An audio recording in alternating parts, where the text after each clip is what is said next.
Episode 5. Tempat mayat. Tubuhku terasa kaku. Lidah pun keluh, tak bisa membalas ucapannya itu. Apalagi bau busuk ini sangat mengganggu. Hingga membuatku pusing dan mual. Wanita itu berjalan mendekat. Entah mengapa aku tak bisa memejamkan mata. Cairan berwarna hitam menetes di ujung mulutnya tersenyum lebar. Pikiran pun terasa buntu, tak bisa merapal satupun doa. Nama saya Ana, ucapnya sambil berdiri beberapa jengkal di hadapanku. Saya memiliki keluarga. Tempat saya bukan di sana, ucapnya pelan. Din. Terdengar suara Mas Galih memanggilku. Hanya dalam sekejap wanita itu menghilang. Aku pun terduduk lemas, dengan irama jantung yang tak beraturan. Din, napa duduk di lantai? Tanya Mas Galih seraya menghampiriku. Namun, aku belum bisa membalas ucapannya, masih syok berat. Din, teriak Mas Galih sambil menepuk pundakku. Ditanya diam aja. Makasih, Mas, balasku pelan. Ngapain duduk di lantai? Bangun oi. Malu kalau dilihat orang. Mas Galih membantuku berdiri. Namun, baru berdiri sebentar. Rasa mual ini tiba-tiba tak tertahankan. Aku pun muntah di samping pos satpam. Yaelah, Din. Lu sakit? Perasaan tadi kagak kenapa-napa. Makasih, Mas, balasku yang masih jongkok sambil menekan-nekan leher bagian belakang. Makasih mulu. Ada apaan sih? Mas Galih terdengar kesal. Terus cewek cantik yang tadi mana? Setelah merasa baikan, aku pun bangkit dan berjalan masuk ke dalam pos untuk mengambil air. Makasih. Gara-gara Mas, saya bisa bebas dari cewek tadi, ucapku. Hah? Cewek tadi bukan manusia, Mas. Ah masa, gue lihat kayak manusia kok. Lu salah lihat kali. Beneran, Mas. Cewek itu yang biasa nelepon ke sini, dari kamar mayat. Jangan nakutin gue, Din. Gue jadi merinding nih. Kalau saya bohong, mana mungkin ampe begini. Terus kenapa lu muntah-muntah gitu? Bau, Mas. Bau busuk banget badannya. Ngobrolnya jangan di sini. Ke warung depan aja yuk, minum teh anget. Tumben baik, Mas. Gue kagak mau lu sakit. Entar besok gue harus jaga sendirian. Kami pun berjalan menuju warkop seberang. Mas kok ke toiletnya cepat amat tadi, tanyaku heran. Kagak jadi gue buang hajat di dalam.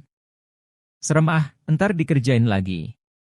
Makanya gue ajak lu ke warung depan. Sekalian gue mau numpang buang hajat di sana, jelas Mas Galih.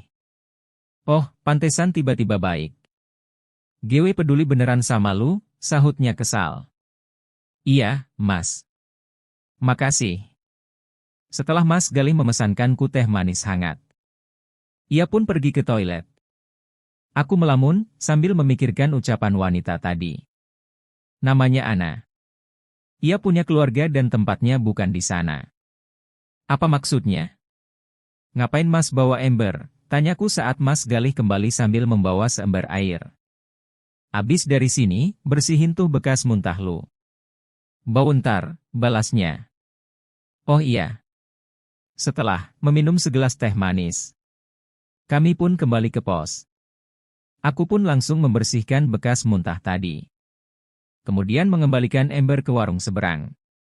Ngapain Mas di sini? Tanyaku saat kembali dari warung, melihat Mas Galih sedang berdiri di gerbang. Kagak. Lagi lihat jalan aja, elaknya canggung. Apa yang dilihat? Tengah malam gini kan sepi, balasku. Bilang aja takut di pos sendirian, imbuhku meledek. Jangan suka ngeledek, entar kena batunya lagi kayak tadi, balasnya seraya berjalan ke pos. Oh ya, Mas. Selama 5 tahun kerja di sini. Pernah dapat kejadian mistis apa lagi? Tanyaku sambil berjalan di sampingnya. Gak usah bahas gituan. Pokoknya banyaklah. Mas Galih duduk di kursi depan, begitu pula aku. Kalau Suster Dita tahu? Dari mana lu tahu Suster Dita?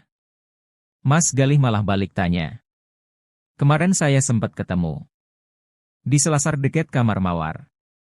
Terus dari mana lu tahu itu Suster Dita? Dikasih tahu perawat. Oh, Mas pernah ketemu? Saya kemarin malah 2 kali. Yang pertama dia datang ke sini. Kedua yang di Selasar itu. Gewe belum pernah ketemu langsung sih. Cuman pernah pas lagi patroli malam, lihat ada suster yang jalan, bukan jalan sih, melayang lebih tepatnya, di Selasar yang lu bilang tadi.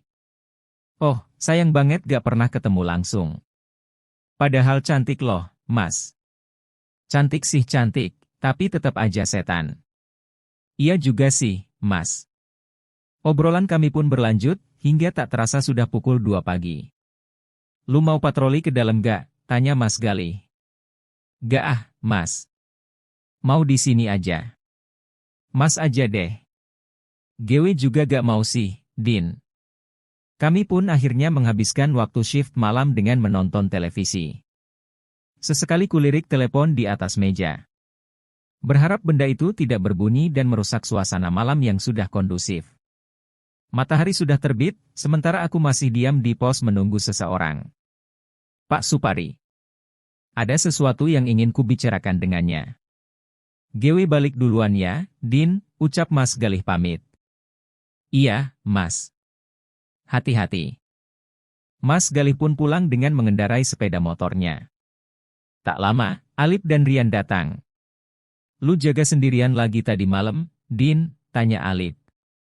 Kagak. Ada Mas Galih kok. Oh, Mas Galih dah sembuh. Iya. Terus lu ngapain duduk aja di sini? Kagak pulang, tanya Rian. Bentaran, lagi nunggu Pak Supari. Ngapain nunggu Pak Supari? Ada deh rahasia. Sekitar setengah jam kemudian, Pak Supari pun datang. Bergegas aku menghampirinya di parkiran. Adik mau ngomongin masalah Ana, ya? Tanyanya membuatku terkejut. Bagaimana ia bisa tahu duluan?